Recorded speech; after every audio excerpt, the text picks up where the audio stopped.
Hai teman-teman yang berbahagia, berjumpa kembali dengan saya Dr. Andri, spesialis kedokteran jiwa dari Rumah Sakit EMC Alam Sutera Tangerang. Teman-teman, kalau ada yang bertanya, apakah saya harus beristirahat setelah saya mengalami gejala serangan panik yang berulang? Maka jawabannya tergantung.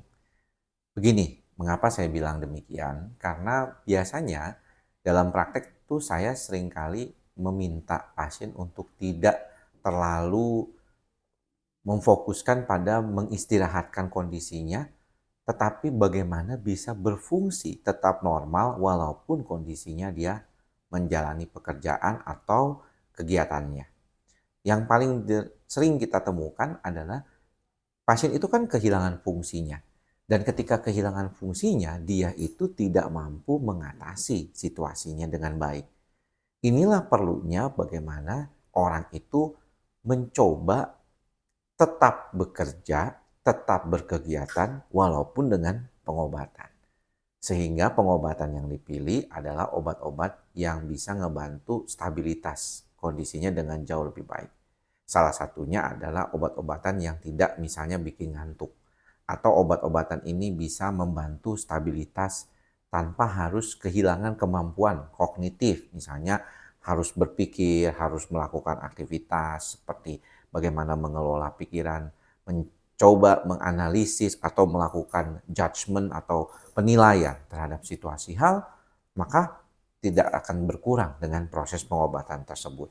Jadi, ketika ada pasien yang bertanya atau pertanyaan teman-teman di YouTube channel ini, apakah saya harus mengurangi beban pekerjaan? Iya, boleh. Karena kita harus ingat manusia itu cuma punya dua kemampuan adaptasi, whether you fight, menghadapi, atau flight, keluar atau tidak berada pada situasi tersebut. Sehingga kalau teman-teman mau nggak mau harus bekerja, menghidupi keluarga, belajar, atau misalnya kuliah, harus bagaimanapun berhadapan dengan situasi itu. Nah, kedepannya diharapkan kemampuan untuk mengelola kecemasan dan pikiran itu dengan tanpa obat dan tetap bisa berfungsi baik. Yang sering menjadi problem adalah si pasien ini mungkin karena merasa obat ini sangat membantu. Ketika dia tidak minum obat lagi, dia ada kekhawatiran nih. Jangan-jangan nanti kambuh nih. Gawat nih kalau kambuh. Dan ini yang membuat pasien itu menjadi kekhawatiran yang berlebihan untuk melepaskan obat. Padahal kita perlu berlatih untuk tidak makan obat dan mengembangkan kemampuan kita untuk berupaya. Nah, disitulah buat teman-teman yang mungkin pengen belajar lebih dalam lagi terkait dengan kondisi bagaimana mengelola pikiran dan perasaan lebih baik, kita bisa membantu diri kita sendiri dengan belajar, ya, self help katanya, buku, ya, konten-konten di YouTube yang teratur. Saya menggunakan YouTube berlangganan ya untuk membantu teman-teman yang memang ingin belajar lebih dalam lagi. Ya, teman-teman bisa join di situ ya dan bisa melihat apa saja sih materi-materi untuk belajar sendiri yang ditekankan. Kemudian juga bisa menggunakan teknik psikoterapi dan tentunya itu harus dengan dokter jiwa yang menjalani psikoterapi ya dan psikolog misalnya yang biasanya membantu pasien-pasien dengan kondisi seperti itu. Ini yang penting buat teman-teman perhatikan. Karena kadang-kadang kekhawatiran kita itu jadi kemana-mana. Kita takut ini, kita takut itu, sehingga kita akhirnya makan obat untuk membantu. Tapi kan obat nggak terus-terusan harus diminum. Kadang-kadang perlu disesuaikan dosisnya, dikurangi, belajar ya untuk mengurangi proses pengobatannya, tapi juga meningkatkan kemampuan diri kita. Kalau enggak, percuma.